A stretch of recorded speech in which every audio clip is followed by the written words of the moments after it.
मजहब के लोगों के लिए था। अंग्रेज चले गए, अंग्रेजों के जो ट्रांसफर ऑफ पावर के माध्यम से आए थे, उन्होंने उस एक्ट में 1956 में अमेंडमेंट किया। फिर उनके नवासे आए, उन्होंने फिर अपनी सत्ता के स्वार्थ में 1985 में उसमें अमेंडमेंट किया और 1995 में जो आपके अपने थे, जिनका आप अपना समझ बैठे, इसलिए मैंने कहा सत्ताओं में बैठने वालों से काम कराइए, अपना पराया मत कराइए। 1995 में आपकी गिनती कितनी थी पार्लियामेंट में, लेकिन इतना बड़ा अमेंडमेंट हुआ जिसकी चर्चा 0% लोगों को, और जिनको पता है वो छुपाते हैं। दुश्मन भी छुपाता है, आपके अपने भी छुपाते हैं कि हम इन्हें अवेयर क्यों कर देंगे, कहीं यही ना सवाल पूछ लें। लिहाजा अयोध्या का बन गया है, अब काशी में लग जाओ, फिर मत पूछो हमसे। 1995 में प्रॉपर्टी कानून के अंदर अमेंडमेंट हुआ, 2013 में वो कानून बना भारत की पार्लियामेंट में। ये चर्चा भारत के कितने % नागरिकों को पता है कि वक्फ प्रॉपर्टी कानून क्या है? आप जागृत होते तो ये जो नेता आते हैं ना आपके पास हाथ जोड़ के, आ गए दोबारा से, उनसे यही सवाल पूछिएगा, बकवास कोई मौस मत सुनिएगा, इसका जवाब दो। पिछली बार थे तो तुमने क्या इस पे सवाल उठाया? एक आध भाषण हमें दिखाओ कि तुमने लोगों को अवेयर किया।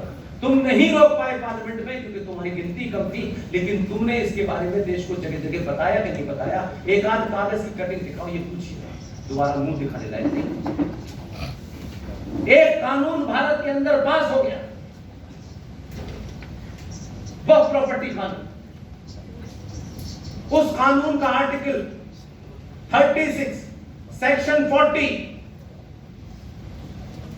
यहाँ के शहर में हमारे एक भाई हैं विपुल शाह साहब, ये सबसे आगे बैठे हुए, यही अपने नाम में बना देते हैं हर बार। मैं बार बार इनके सामने भी रखता हूं। इनको जब से बहुत सारी चीजें समझ में आ गई हैं, इनका क्या काम है, इनका परिवार कैसे चलता है, वो एक अलग विषय। लेकिन कोई जगह ऐसी नहीं होती कि ये बड़े से बड़े लोगों से भी मिलते हैं, बड़े लोगों से इनके संबंधी, ये इस बात को सिर्फ ये कह के रखते हैं कि भाई ऐसा हो गया है। इस देश में 90 करोड़ हिंदुओं में से 5 करोड़ हिंदू ये काम नहीं कर सकते। आपको बता तो देते, आप समर्थ हैं नहीं समर्थ हैं, ये बात की बात है,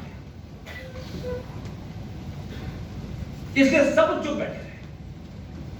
उस कानून के सेक्शन 36 और 40 ये कहता है, भारत राष्ट्र की भूमि किसी कोने में हो, मठ की हो, मंदिर की हो, ट्रस्ट की हो, प्राइवेट हो, सरकारी हो, ये जो वक्फ बोर्ड है, ये किसी भी जमीन पर ये कह के दावा कर सकता है कि ये जो बिल्डिंग है ये वक्फ बोर्ड की जमीन पे बनी हुई है। चौंकाने वाली बात ये नहीं, सेक्शन आगे कहता है कि जो दावा करेंगे कि ये बिल्डिंग वक्फ बोर्ड की जमीन पे बनी है, उन्हें कागज नहीं दिखाने हैं। आपकी जमीन है, आपके पास कागज है। सेक्शन 40 वक्फ प्रॉपर्टी एक्ट 1995 ये कहता है आप हाई कोर्ट नहीं जा सकते, आपको हाई कोर्ट जाने का अधिकार नहीं है। वक्फ बोर्ड नाम की जो दुकान है, छोटे भाई का पैजामा बड़े भाई का कुर्ते वालों की, उस दुकान में उन्होंने एक ट्राइब्यूनल बनाया है जिसमें उनके लोग हैं, वहां अपील करने चाहिए।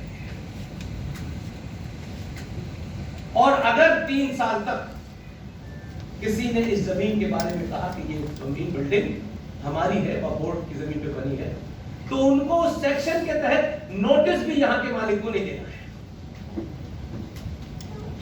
और 3 साल के बाद जिस दिन वो अपने यहां रिकॉर्ड कर देंगे, उस दिन से 3 साल के बाद जो इसका मालिक होगा उसके सेक्शन में उसके लिए शब्द लिखा है कि अगर वो उसे खाली न करे तो he is been declared as encroacher, और उसको धक्के मारकर आपके इस इलाके की कॉम्पिटेंट अथॉरिटी, चाहे एसएचओ हो, चाहे एसपी हो, चाहे डीएम हो, उसको 24 घंटे में खाली करके धक्के मार के बाहर निकालना है और चाबी बकवास को दी।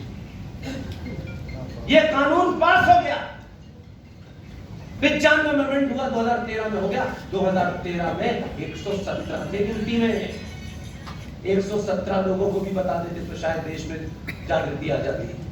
इसलिए आप जनसंख्या नियंत्रण कानून पे ताकत लगाए हुए हैं, क्योंकि अब आप नियंत्रण भी करेंगे। लोग पहले से अनियंत्रित हो चुके हैं, अब कुछ नहीं होने वाला। जिस देश में जाली राशन कार्ड बनते हो, जिस देश में आधार कार्ड जाली बनते हो, जिस देश की सुप्रीम कोर्ट ये कहती हो कि भारत में बांग्लादेशी मुसलमान, म्यांमार के मुसलमान 5 करोड़ रहते हो, उस देश में आप किसकी उम्मीद कर रहे हैं? इसलिए मेरा मानना है कि युद्ध आपके दरवाजे पे है। आप नहीं देखना चाहते तो आप आसाम में मरेंगे, आप बंगाल में मरेंगे, आप केरल में मरेंगे, आप दिल्ली में मरेंगे। आप मरने के लिए पैदा हुए हैं और आपको मरना ही कुछ नेताओं ने आपकी नीति बना दी। आप प्रतिकार नहीं करेंगे तो कोई बचेगा नहीं। इसलिए आप